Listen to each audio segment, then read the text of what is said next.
And but it's something else when you actually see it versus just hearing it. There's many times I've listened to Amazing Grace, and I've always wondered why the piano dropped out towards the end of the song. I've always wondered that. And then to see that James Cleveland was so overcome that he left the piano to go to the choir stand really put a stamp on it for me. And there were some times during Never Grow Old where Aretha just was in complete worship as the church was being torn up around her. And it just amazed me how she maintained. So, again, I'm so glad that you guys got a chance to see Amazing Grace. Can you guys welcome Von Franklin? And of course, Mr. Byron Cage. Like you were right in church. And I was 10 years old when they did that.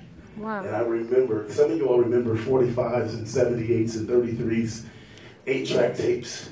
We all wasn't streaming back then, amen? Yeah. And so I'm just so honored that they are putting gospel music out at this level. And we've got to tell everybody when it's released, we need to see this movie. Because I'm just believing that this gospel music is going to come to the forefront again in a major way with this release. And how many of you all still like traditional gospel music? Yes. Love church music? Yes. My old mentor, Reverend Donald Bales, used to say church music works on church people. And you can tell today it's worked on these people today. Oh, yeah. Yeah, our Bishop Ron Saylor Sr., there were many a days at church where he would just out of nowhere just go back into an old hymnal. And the musicians would have to catch up. Us deacons, we'd have to figure out what to sing. And we'd mouth along for a while. But he kept those things alive for us to ensure that we always knew something about our culture and our heritage. And while I enjoy contemporary music just as much, I don't want us to lose the fact that those songs that Aretha was singing are songs that carried us over many, many years. And that our ancestors would sing those songs and pass those songs down to ensure that we had something to hold on to in the late nights and when things weren't going as well. So I never want us to get too caught up in the luxuries of life or the contemporary spaces that we get into, that we lose focus on what those songs really mean, which is another reason why it's so special that Aretha went back to the church. As James Cleveland said, she could have easily, by this time, she had 11 #1 hits. In 1972, she was the Beyonce of the day. She didn't have to go into a church. She decided that that's where she wanted to make this album. And your words. One thing that she did before she closed is she took you back to church. You know, she would get on stage and I call it the happy dance. Her closing act would always be the happy dance, even when you went to visit her. We were on vacations, we would travel around wherever. You know, she would walk through the house and just sing. You know, she would sing anything from Luther Vandross, but she always came back to the gospel roots and some of the songs that she would sing. So that's one of the fond memories I do have of her. And one of the great things about the gospel of that era is that we didn't have auto-tunes. There was nothing that our voice could enhance. That's all natural. And she was a straight up chick. You saw Mick Jagger in the audience and some of the other rock stars that were all touched by what she did. Well, there's a story behind that. You know, so night one, word got out fast all over the city. But it also got as far as Detroit, where Reverend C.L. Franklin decided he was going to hop out and get out to L.A. to catch this. Well, Mick Jagger, who was on the other side of town, was recording an album. Charlie Watts and him heard that Aretha was performing, and they decided, we got to get over to see what's going on because we hear how special this is. And people don't realize that he talks very clearly today about that evening. And he's done a few articles where he just says how much energy was in that room and how Aretha really just brought it to life. She did. She inspired so many artists like myself, even Bishop William Murphy, who was in the room as well. He's the #1 gospel artist in the country. Yes, he is. Congratulations, Bishop. #1 on Billboard. We thank God for settle here. But I say all that to say we have been so influenced by her. He was born in Pontiac, Michigan, and I grew up in Detroit as well. And so for us to be that close and not really know what we were having, until, of course, she went to Los Angeles and became very popular, but she never left her gospel roots. Never. You had a large showing the first day, but even some of those people came back the second day just to hear a little bit more or get the spiritual blessing, whatever you want to call it. But, you know, they felt something. Whenever she sang the song, you felt something out of it. Absolutely. And you know this, but I want to highlight it. She also was recording an album. So, you know, I've been asked, hey, why does Aretha, when she finishes the songs, why does she kind of seem a little reserved? Well, she's holding it in. I mean, she's really maintaining her composure and her breathing. She's recording not just an album. This was to go on to be the #1 selling live gospel album of all time. So the professionalism of what it is she was doing that night was uncanny for, you know, just the setting and everything that was taking place. She maintained a level of professionalism to deliver these songs with spirit, in control, magnificently, while, you know, everything, and you can feel the spirit is just swirling around her. Mm-hmm. And for that to be her highest. She became very humble because, you know, she was raised in the church. She looked up to her father, my grandfather, and she was very humble through the entire thing. And even when he was talking, she sat there and she looked like a little girl. Mm-hmm. You know, when she was looking at, she had that little kitty look in her eyes, a little smile and grin and everything. And even when she walked over to him, I don't know what they were doing, but it's like she wiped something off his leg, and, you know, she was making sure he was taken care of. And the same thing with him when she was singing. He walked up to her with the handkerchief, and he was wiping the sweat off her brow, and, you know, taking care of her. So you can see the mutual respect and love for each other coming from the heart and the church. You know, one of the things that I really enjoy with this film is some of the special moments I've had as we've been rolling it out. And let me, you know, I'm at home, so I'm just going to be relaxed a little bit. This has been hard. I mean, I want y'all to understand, this is like, bruh, you never told me how hard it was to produce a movie. Like, this is really, really difficult, people. And this is footage that's almost 50 years old. So there's so many ups and downs that I've been going through with this. But there was a night not long ago, I was in Detroit, and we showed it to some people there. It was an early advanced screening, and Irma's daughter was in the audience, and actually, a couple of the grandkids was there. Sabrina's son. And what they said was, we've never seen our grandfather on video. We've seen pictures of him. We've heard recordings of his voice. And they were just crying. And they said, but we've never seen him on video like that, Terrell. Like, this really blessed us.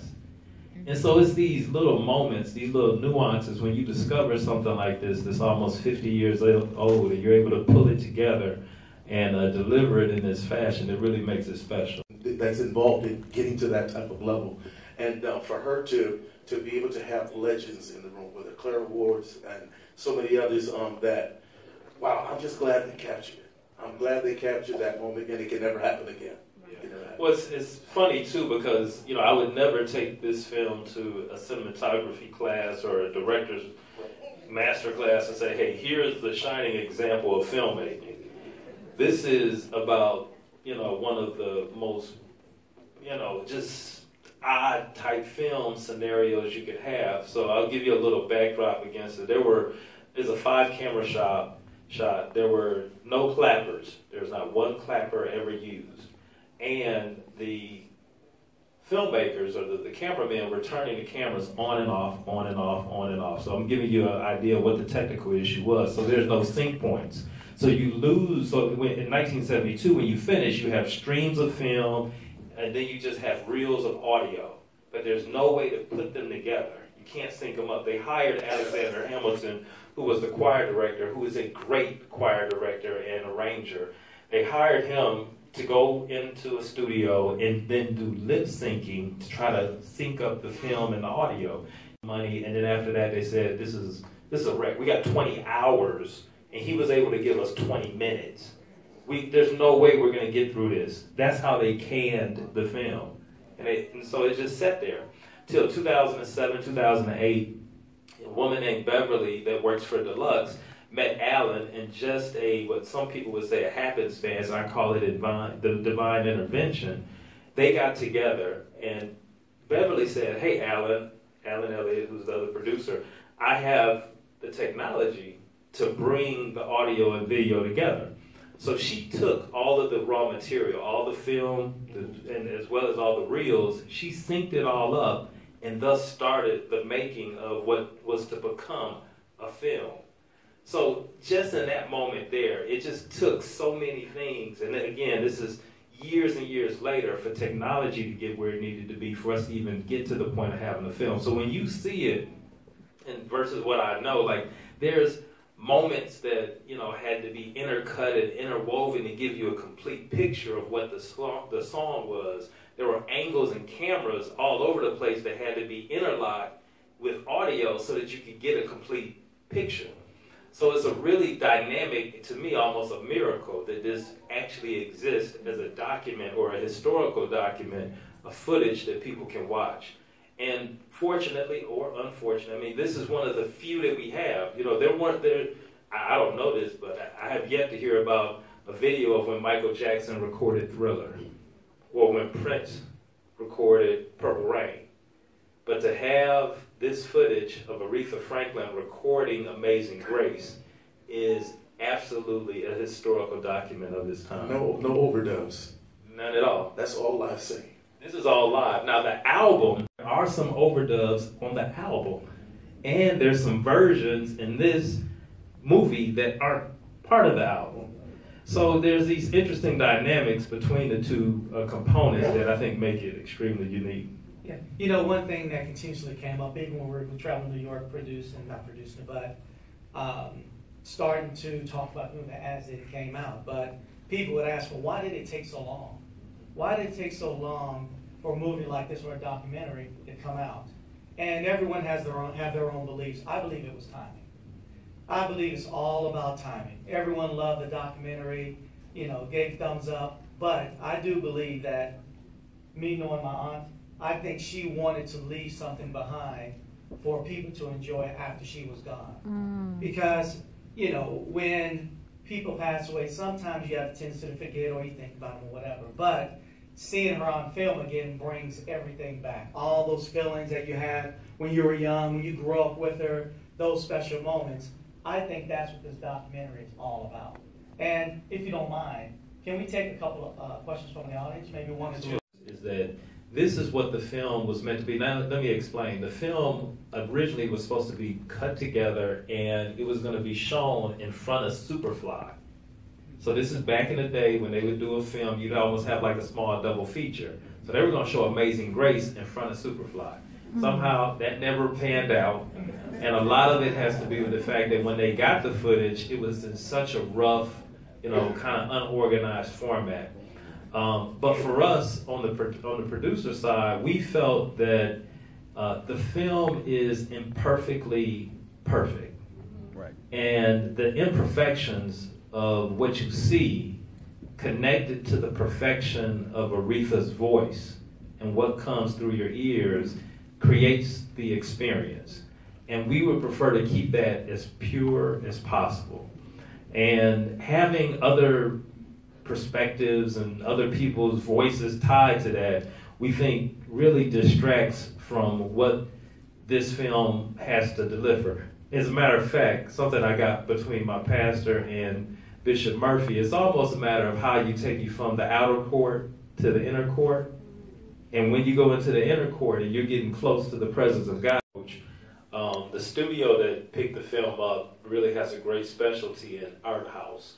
And so from an art house perspective, this film is going to have a tremendous life. As a matter of fact, it's going to have a very long shelf life in the art house community.